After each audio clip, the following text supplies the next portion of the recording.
नमस्कार, आप देख रहे हैं द न्यूज। आपके साथ मैं सृष्टि मिश्रा। चुनावों के मद्देनजर फर्स्ट चरण की वोटिंग चल रही है और बता दें आपको 102 लोकसभा सीटों पर ये वोटिंग जारी है और इसी बीच अब वोटिंग के बीच आपको बड़े बड़े बयान बताते हैं और बड़ी वजह बताते हैं कि आखिर क्यों इस बार बीजेपी का पलड़ा एक बार फिर से भारी होता दिखाई दे रहा है। सबसे बड़ी खबर इस वक्त की ये है कि यहां जो उत्तर प्रदेश से ये खबर सामने आई थी कि कुछ सीटों पर राजपूत वोटर्स नाराज है बीजेपी से। मैं आपको उस पर भी बयान बताऊंगी अरुण गोविल जी का, जो कि मेरठ से इस बार के पहले उम्मीदवार बने हैं, पहली बार चुनावी मैदान में उतरे हैं। इसके साथ आपको बताऊंगी संगीत सोम सरधना सीट से और मुजफ्फरनगर सीट से जो लड़ाई थी संगीत सोम और संजीव बालियान के बीच में, जिससे राजपूत के को वोटर्स नाराज हो गए थे और इसी बीच संगीत सोम का बड़ा बयान सामने आ गया है। संगीत सोम ने कह दिया कोई नाराजगी नहीं है। हरिद्वार चलिए, हरिद्वार में ईवीएम मशीन को एक युवक ने फोड़ दिया, तुरंत हिरासत में लिया गया है। हरिद्वार में यह अराजकता फैलाने की कोशिश की गई,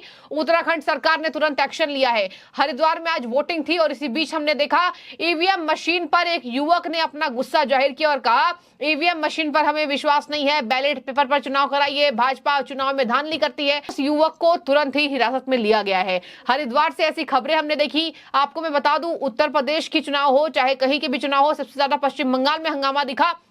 ये हंगामे का दौर शुरू रहेगा क्योंकि अराजक तत्व हर जगह होते हैं, पुलिस कैसे कंट्रोल करे। लेकिन मैं आपको बता दूं, इस बीच बीजेपी के लिए ये बड़ी खबर सामने आई है। महेश शर्मा का बयान बताऊंगी, जो कि गौतम बुद्ध नगर से उम्मीदवार है। मेरठ से अरुण गोविल का बयान बताऊंगी। इसके साथ संगीत सोम, जिसकी वजह से नाराजगी सामने आई थी, उनका भी बयान बताऊंगी। सबसे पहले चलते हैं महेश शर्मा के पास। महेश शर्मा ने यह बात कही है कि जो लोग योगी मोदी से नाराज हैं वो अपने पिता से भी खुश नहीं हो सकते हैं। आपको बता दें, योगी मोदी से नाराजगी की बात इसलिए करी जा रही है क्योंकि कहा जा रहा है कि उत्तर प्रदेश में 7-8% ऐसे वोट हैं जो खिसकेंगे राजपूतों के गुस्सा की वजह से। आपको बता दें कि यहां पर आरोप था कि संजीव बालियान के कारण 2022 का विधानसभा चुनाव हार गए थे। अब इसी में संगीत सोम का बयान आ गया है कि भाजपा से राजपूतों का कोई नाराजगी इनकी नहीं है। महेश शर्मा ने इसी बात को जोड़कर बोला कि मोदी योगी से नाराजगी का मतलब है अपने पिता तुल्य लोगों से नाराज होना और इस बार कोई वोट नहीं बटे हैं। इन तीनों के बयान अभी सोशल मीडिया पर सबसे ज्यादा वायरल है क्योंकि अभी सबसे ज्यादा विपक्ष ये बात को लेकर हल्ला काट रहा है कि राजपूत समाज इस बार वोट नहीं देगा। आपको बता दूं, राज्य की अलग अलग समीकरण होते हैं। उत्तर प्रदेश के कुछ गांवों की ये बात निकलकर सामने आई थी। उत्तर प्रदेश से सारे गांवों से ये बात निकलकर नहीं आई थी कि पूरे राजपूत वोटर्स नाराज हैं। और बता दें आपको, राजपूतों की अच्छी खासी पकड़ है उत्तर प्रदेश में और यहीं पर ये को वोटर्स नाराज नहीं है। अब इसमें आपको बता दूं, संजीव बालियान का भी बयान सामने आ गया और कह दिया कि मेरी वजह से ऐसी कोई धांधली नहीं हुई, कोई चुनाव खराब नहीं हुए, ये केवल विपक्ष के द्वारा फैलाई गई झूठ बातें हैं और हमारे बीच में भाईचारा है, कोई ऐसी लड़ाई नहीं है। ये लड़ाई कुछ विपक्ष के लोग फैलाना चाहते हैं। इसी बीच में आपको बता दूं, महेश शर्मा का वीडियो वायरल हो गया। कह दिया जितना मोदी और योगी ने देश के लिए कर दिया है उतना किसी ने नहीं किया है और मोदी योगी के विरोध में जाना यानी अपने पिता सामान्य लोगों के विरोध में जाना है, क्योंकि इस बार कहा जा रहा है कि योगी से नाराजगी है, राजपूत नाराज हैं। उत्तर प्रदेश में केंद्रीय नेतृत्व तक ये भनक लगी थी। आपको बता दूं, सरधना सीट की लड़ाई केंद्रीय नेतृत्व तक पहुंची है कि उस गांव में ऐसी बातें हैं, राजपूत वोटर्स नाराज हैं, 2022 से नाराज हैं। उसके बाद से आज ये नाराजगी ज्यादा सामने आएगी। 24 में राजपूत वोट नहीं देंगे। इसी बीच महेश शर्मा का ये बयान सामने आ गया। कह दिया कि जितना देश और प्रदेश के लिए मोदी योगी ने कर दिया है, ये अपनी बात क्यों कर रहे हैं? इनसे पूछना 20 साल कहां थे, 15 साल से चेहरा भी नहीं दिखाई दिया है। इसके साथ महेश शर्मा का यह वीडियो जमकर वायरल हो रहा है। उन्होंने कहा मोदी योगी से बढ़कर कोई अपना है और अपना कहने की बात करता है तो वो देश का गद्दार है।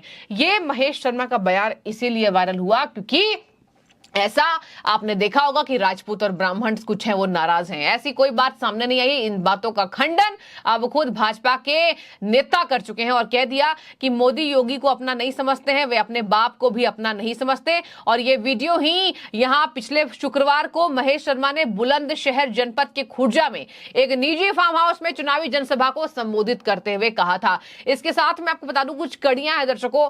यहां अरुण गोविल का कौन सा बयान सामने आया है आपको मैं बता दूं। अरुण गोविल ने इसी बात पर कहा, उनको मेरठ से उम्मीदवार बनाया गया है और उन्होंने रामायण में शानदार भूमिका निभाई थी भगवान श्री राम का, उसके बाद से फेमस हुए थे।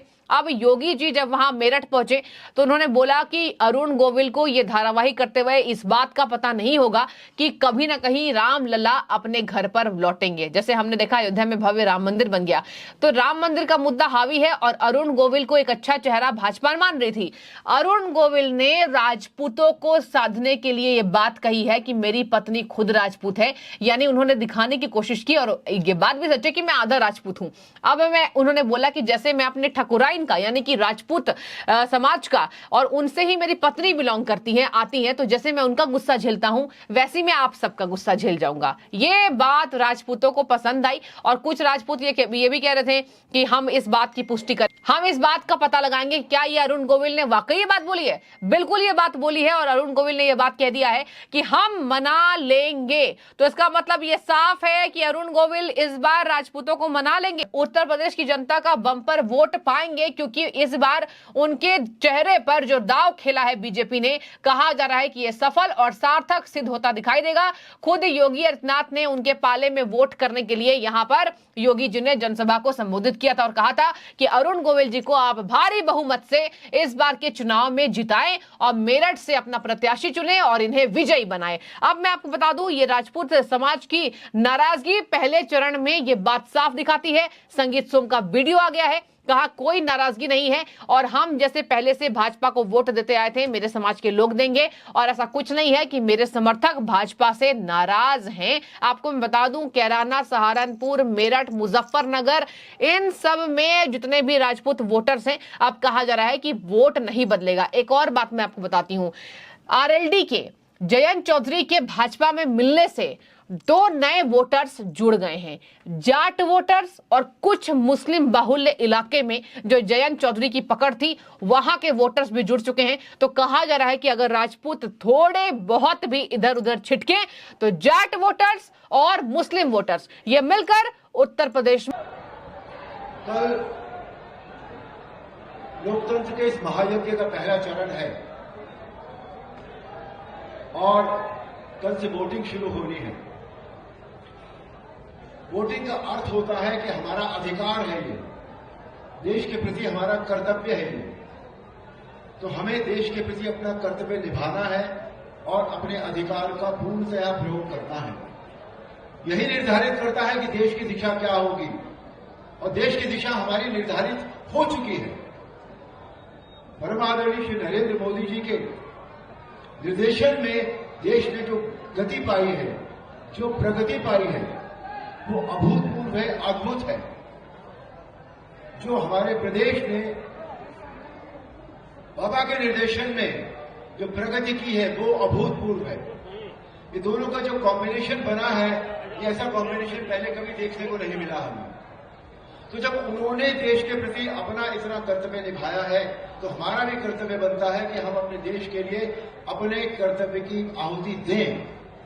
और जहां तक वोटिंग का सवाल है, भाजपा, भारतीय जनता पार्टी, इसका कोई विकल्प नहीं है। अगर हम इसका ट्रैक रिकॉर्ड देखें तो इसमें रहकर जितनी उन्नति इस देश ने की है, जो विरासत के साथ हमारे प्रधानमंत्री ने जो नारा दिया, विरासत के साथ विकास, ये अपने आप में किसी भी देश में कहीं पहले देखने को नहीं मिला। विकसित देश की नींव रखी गई है, उसे अब आगे और चलाना है, उसको मजबूत करना है। उसके लिए हमें अपना वोट 100% देना है। वोटिंग परसेंटेज धीरे धीरे कम होता जा रहा है, जो नहीं होना चाहिए, क्योंकि वोटिंग से ही सारा कुछ डिपेंड करता है। हमारे देश ने जो प्रगति की है, मैं उन आंकड़ों में नहीं जाऊंगा। वो आंकड़े इतने बड़े हैं कि उसमें बहुत सारा समय लग जाएगा सबको बताने में, और आप सब प्रबुद्ध व्यक्ति हैं, आप सबको पता है कि वो आंकड़े क्या हैं। तो इसलिए हमें खाली इतना करना है कि हम देश के बारे में सोचें, क्योंकि देश के बारे में सोचेंगे तो प्रदेश की प्रगति होगी, प्रदेश के बारे में सोचेंगे तो हमारी अपनी प्रगति होगी। हमारी अपनी प्रगति के लिए हमें वोट सही देना है और समय पर देना है। कल 100% वोटिंग होना चाहिए। यहाँ मुझे यहाँ का प्रत्याशी बनाकर भेजा गया है, मेरी घर वापसी हुई है एक तरह से। जिस व्यक्ति ने श्री राम का चरित्र निभाया, रामलला की वापसी हुई 22 जनवरी को।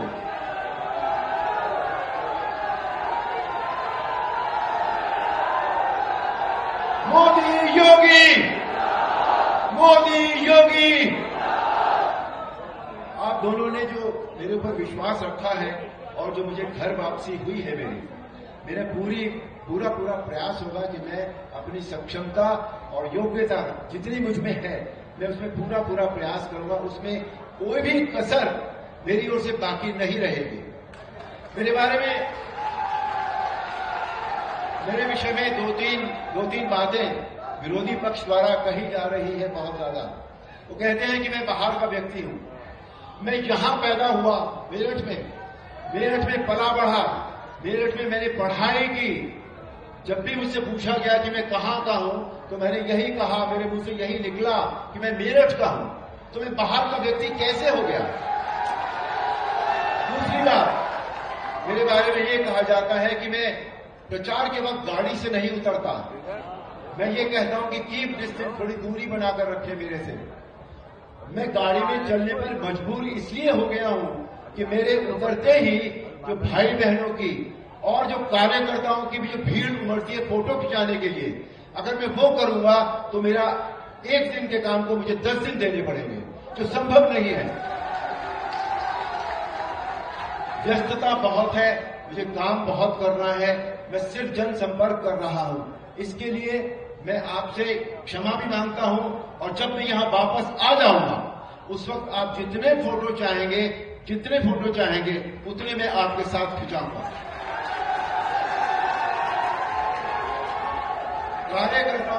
कार्यकर्ताओं को भी ये बात कहीं लगी है कि भाई अरुण जी के पास तो समय नहीं है।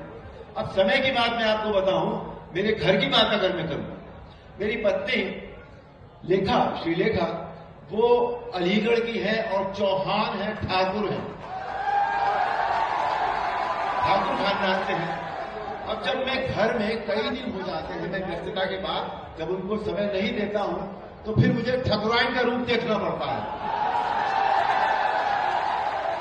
तो उनको मैं मना लेता हूं किसी तरह, और इसीलिए आपको भी मना रहा हूं कि इस बात को अन्यथा न ले आप बिल्कुल भी। जब मैं लौट कर आऊंगा तो बहुत समय होगा, आराम से मिलेंगे, बैठेंगे, एक दूसरे का दुख दर्द दूर करेंगे। मैं आपकी सुनूंगा, आप मेरी सुनिएगा। तीसरी बात, एक और बात जो मीडिया मुझसे बहुत पूछता है कि आप क्या मुद्दे लेकर जा रहे हैं अपने वोटर्स के पास, तो मैं उनसे ये कहता हूं कि न तो मैं मुंह खोलता हूं, न मेरे जो वोटर्स है वो मुंह खोलते हैं। कोई बात ही नहीं होती। मैं गाड़ी में जब खड़ा होता हूं तो चारों तरफ से इतने फूल मेरे ऊपर आते हैं, इतने आशीर्वाद मेरे से मांगे जाते हैं, इतने दंडवत प्रणाम मुझे किए जाते हैं कि कहीं किसी डायलॉग की गुंजाइश नहीं है। एक डायरेक्ट कनेक्ट है जो आंखों से आंखों में होता है और उनके चेहरे के भाव मैं देखता हूं, मेरे चेहरे के भाव वो देखते हैं। मैं उनका अभिवादन स्वीकार करता हूं और वो मेरा अभिवादन स्वीकार करते हैं।